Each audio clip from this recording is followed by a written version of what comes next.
want to make a note to yourself to check that your pledge is up to date, or visit our website to make a donation. There is a donation link in the website on the chat box.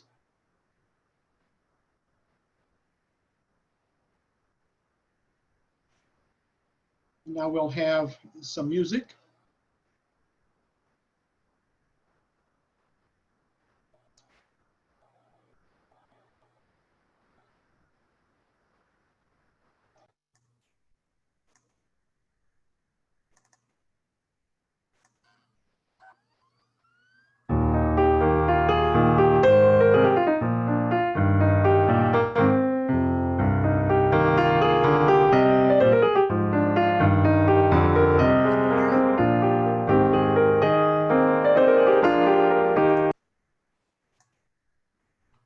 I messed that up.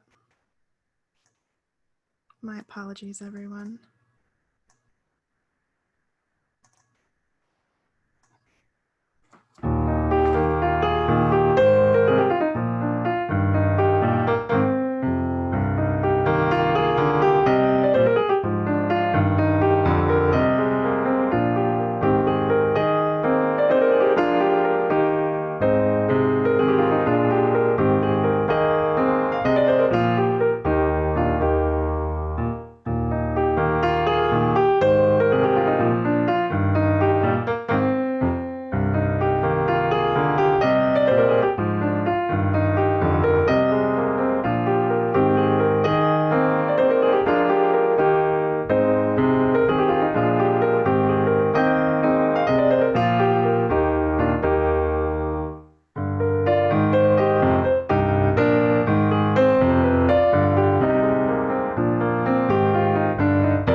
Now, please join me in saying our giving thanks words.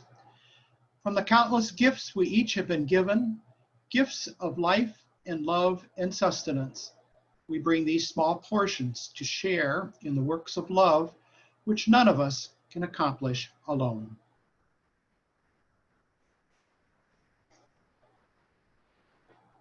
And now we have a song.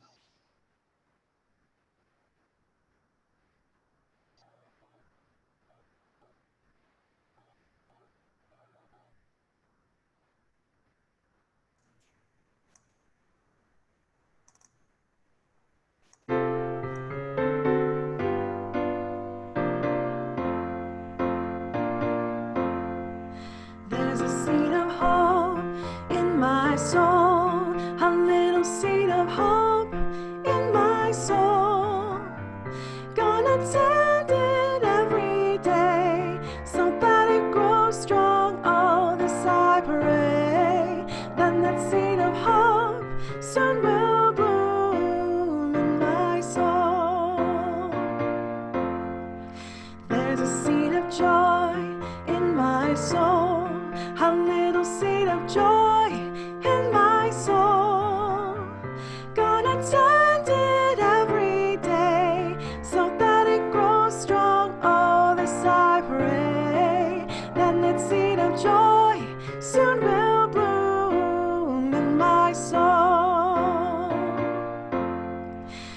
there's a seed of peace in my soul, a little seed of peace in my soul.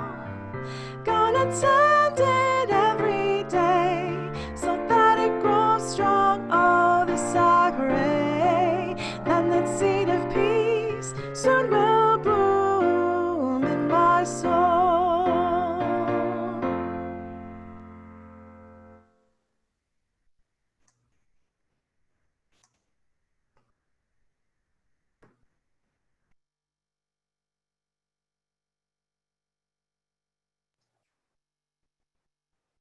We have two readings today to introduce our topic.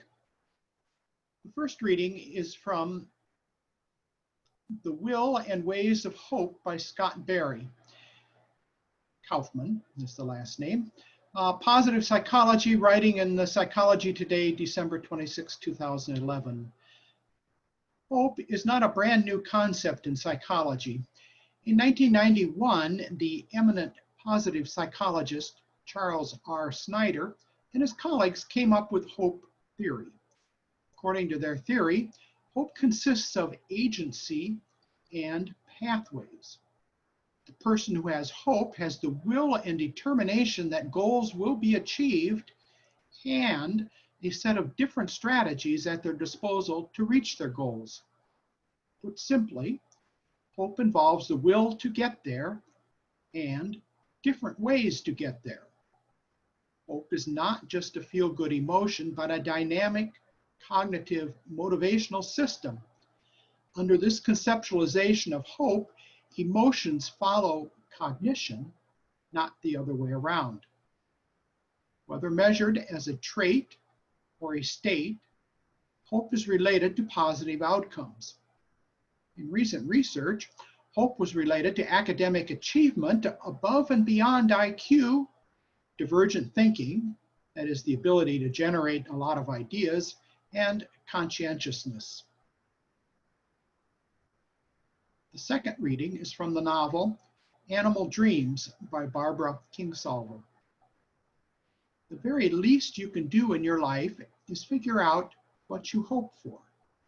And the most you can do is live within that hope, not admire it from a distance, but live right in it under its roof. Thank you, Bob. And our third reading comes from Emily Dickinson. Her poem, Hope is the Thing with Feathers. Hope is the thing with feathers that perches on the soul and sings the tune without the words and never stops at all. And sweetest in the gale is heard, and sore must be the storm that could abash the little bird that kept so many warm. I've heard it in the chillest land and on the strangest sea, yet never in extremity it asked a crumb of me. I chose the topic hope because it has been a powerful driving force in my life. And I believe this power extends far beyond the fleeting state or feeling of hope.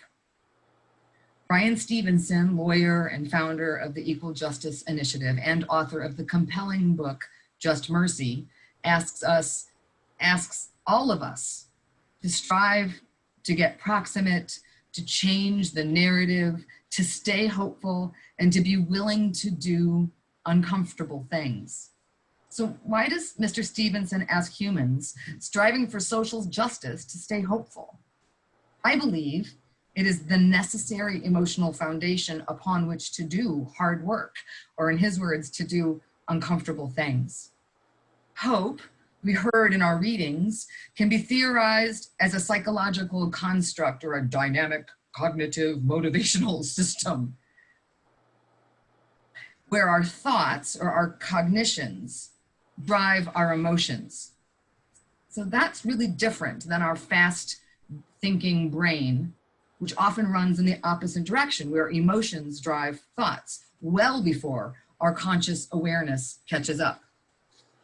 It is in this construct of hope where we must be able to visualize a future or a goal, see a path or see several paths forward, and then have some agency or some ability, as Bob read, the will to take steps on that path towards that future goal. So I'm a leader in healthcare, and I'm a physician, and I'm a human. So with these roles in mind, I'd like to share a recent struggle that I had with hope. On April 9th, 2020, this was about 4 months into my new role as medical director of Senior Care Partners PACE, I went to see an elderly patient in her home at about 6:30 p.m. She lived in an apartment. She had dementia, hypertension, and a few other chronic conditions. And she had just been tested for a novel respiratory virus, COVID-19. She was coughing, fatigued, and adorable. She was so pleasant and so sweet. Unbeknownst to her, her caregiver and husband of 40 plus years had contracted COVID a few days prior, was rushed to the hospital, and died in the ICU 18 hours later. My patient's medical power of attorney, or her DPOA, as we often abbreviate it, wanted her supported and comfortable if she tested positive for COVID. They thought that a hospital stay would be horrifying and terrifying to her and clearly cause her suffering. And she was clearly comfortable with her primary care provider and the home health aides who had been caring for her for years. The following day, her test came back positive. She did not want aggressive medical care in the hospital, and yet our team could not provide her 24-hour care in her contaminated home. No nursing home in the state would nor could care for a COVID positive patient at that time. In my role as medical director, I am ultimately responsible for the medical care of all of our patients under all circumstances, including unforeseen global pandemics. There were no options for us to care for her, our first COVID positive patient. So what could I hope for in this circumstance? What positive, ideal future state could I envision in this case, and what ways and will that I have to achieve it? And time slowed down, and I kept ruminating and thinking, I'm responsible for her. She's lost her husband. She has no caregiver. She can't stay at home. There's no placement options for her. I'm responsible for her. She's lost her husband.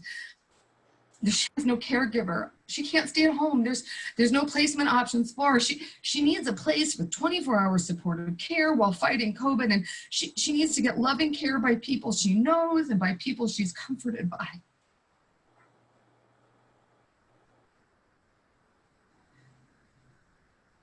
And in that rumination, I articulated a goal, and a path opened up before me. We will create this place, and we will create this space. Time snapped back to normal speed, and I checked my watch. It was 10:15 a.m. on Friday, April 10th. Less than 7 hours later, 2 nurse practitioners, 2 home health aides, which we call patient care assistants, and myself invited this lovely woman to her new home, our converted ambulatory clinic in Portage. Now, thousands of decisions were made in the course of those few hours, from leadership and board approval to convert our ambulatory clinic into a 24-hour ambulatory care, alternative care site, to the movement of examination tables, the placement of hospital beds, assessment and acquisition of supplies, including the precious personal protective equipment that would protect our staff members from infection. So at 5 p.m. on the 10th, the medical team was all swaddled in their personal protective equipment. She entered the building, repeatedly removing that annoying surgical mask that the paramedic gently repositioned over her nose and mouth. We got her comfortable in her room. We started oxygen for her breathing difficulty, and we planned for dinner. Her home health aide, a regular for her, said she likes mac and cheese, and she really doesn't like dry chicken. So mac and cheese it was. She weakened. She mostly slept for several days. And she occasionally watched television while aides, nurses, and we medical providers attended to her, managing her pain and her other symptoms, helping her move and get comfortable. And 22 days later, she was stronger. And she was doing physical therapy. And she was able to transition to a nursing home, which now, 22 days later, could take care of COVID positive patients. And we achieved our intended goal. But remember, our hope was not that she survived COVID, because we knew that was not under our control. Our hope was that she could have a place to get 24-hour supportive and loving care by people that she knows while fighting COVID. The alternative care site served a total of 11 COVID positive patients over 9 weeks. Each one had refused aggressive hospital measures, and each patient and family sought comfort care and hospice services. 3 recovered to discharge, and 8 died peacefully in the alternative care site. Each had family members at their bedside when signs of active dying were noted. If no family could attend the patient, our staff held their hands, our staff stroked their hair, and no one died alone.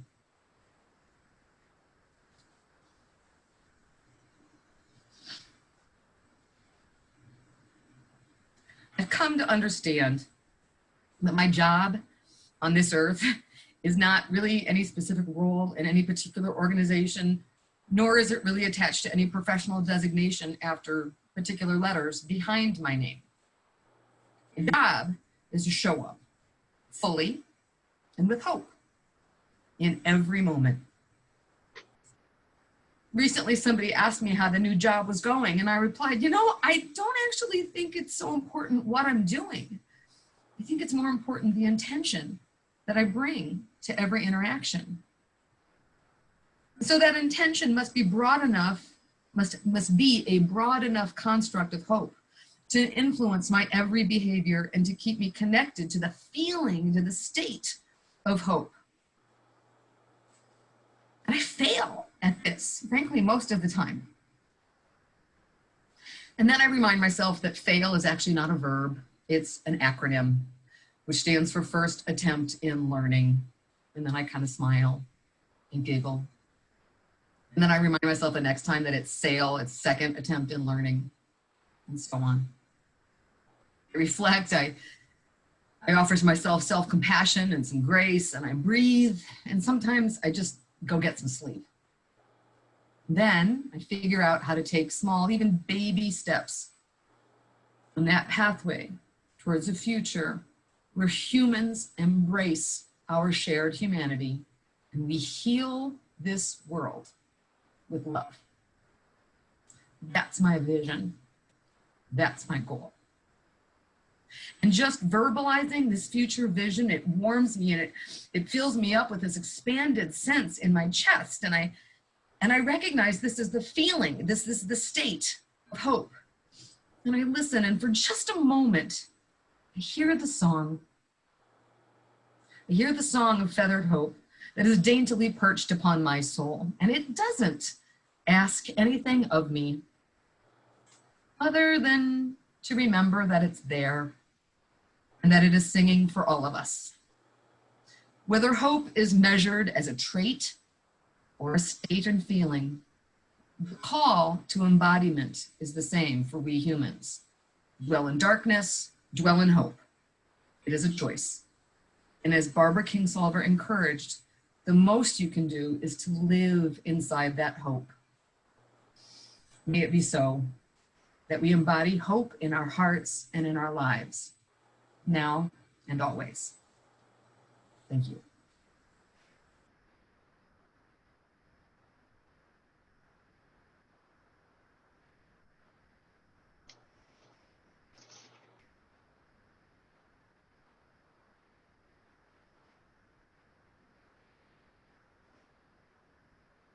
We will now be formed into small groups in order to discuss the following 3 questions that will be listed in the chat box. Number 1, think of a time when hope guided you in your life. What was it like and how did it help you? In the past 6 months, where have you found glimmers of hope?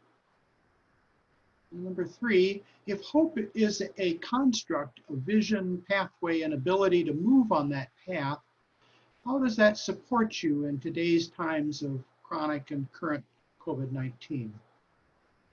Afterwards, we will join together for our closing hymn and closing words, followed by an optional 15-minute Zoom social time. If you are a bit shy talking to strangers, like myself, I encourage you to participate in this discussion section anyway and stay for the social time.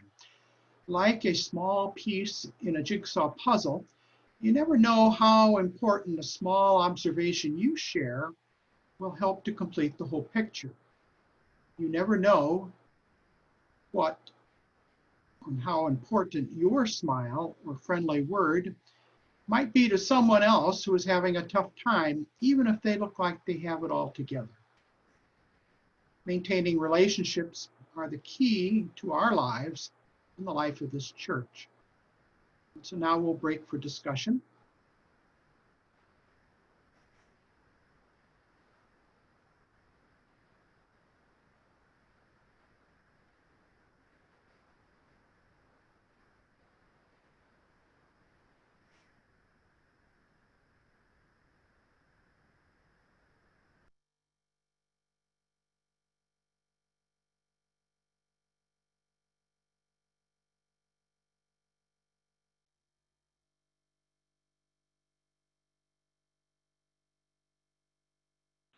Okay.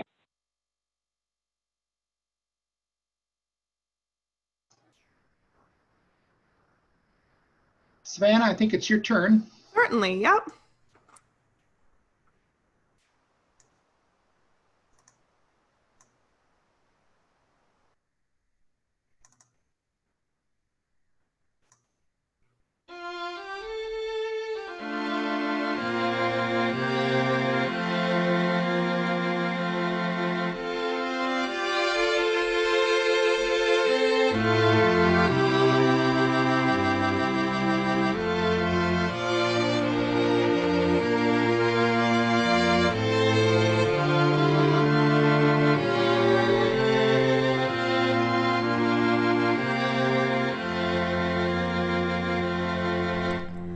There is more love. There is more love somewhere. There is more love somewhere. I'm gonna keep on till I find it. There is more love somewhere. There is more hope. There is more hope somewhere. There is more hope somewhere. I'm gonna keep on till I find it. There is more hope somewhere. There is more peace. There is more peace somewhere. There is more peace somewhere. I'm gonna keep on till I find it. There is more peace somewhere. And lastly, there is more joy. There is more joy somewhere. There is more joy somewhere. And I'm gonna keep on till I find it. There is more joy somewhere.